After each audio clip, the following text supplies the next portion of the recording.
أعوذ بالله من الشيطان الرجيم. بسم الله الرحمن الرحيم. كذبت قوم نوح المرسلين.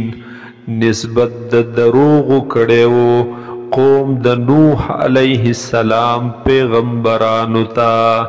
اذ قال لهم هر کلا چی اویل دویتا اخوهم رور د دوی نوح حضرت نوح علیہ السلام الا تتقون آیا تاسو ځان نه بچ کوئ د کفر او شرک نا د نافرمانونا. انی لکم رسول امین بیشکا زیم ستاسو دپار رسول امانتدار پیغمبر امانتدار. فاتقوا الله واطیعون پس ځان بچ کئ د نافرمانی د الله نا او تابعداری وکئ زما. وما اسألکم علیه من اجر او زن غواړم ستاسونا علیه پدې تبلیغ د دین پدې دعوت د ایمان من اجر سقسم بدلی لرا. ان اجریا ند بدل زما الا علی رب العالمین مگر دا پر رب د مخلوقات باندې.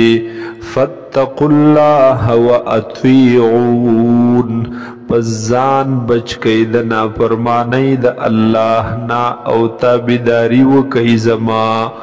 قالوا ویل دی خلقو انؤمن لکا آیا من ایمان روڑو پتا باندے واتبعک الارذلون حالان کی تابداری کڑی دستا حقی کمزور خلقو حقی غریبانان خلقو. قال اویل حضرت نوح علیہ السلام وما علمی بما کانوا یعملون نشت دے علم زما پہا غصبان دی چی دوی کوي. ان حسابهم ندے حساب د دوی الا علی ربی مگر دے پر رب زما باندے. لو تشعرون کاش چتا سو پوہی دلے. وما انا بطوارد المؤمنین او نئی مزو شڑن کے مومنانو لرا. ان انا الا نذیر مبین نئی مزو مگر یرون کے اخکارا واضحا. قالوا اویل دوی لئن لم تنتہی کچردت من نشوی یا نوح اے نوح علیہ السلام لتکونن من المرجومین نخام خاشبت در رجم کڑلے شونا دوشتلے شونا. قال اویل حضرت نوح علیہ السلام رب اے زما ربا ان قومی کذبون بیشک قوم زما دروغ جن گنلے دے مالرا. فافتح بینی و بینہم پس فیصلو کی پمین زما او پمینز دوی کے فتحا قطعی فیصلہ عملی فیصلہ.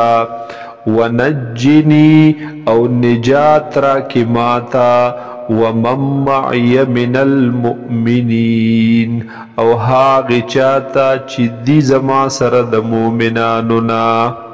فانجیناہ ومن معه فی الفلک المشحون پس من نجات ورکو دتا او هاغی چاہتا چی دسرو فی الفلک المشحون پاغی کشتی ڈککڑلے شوی کی.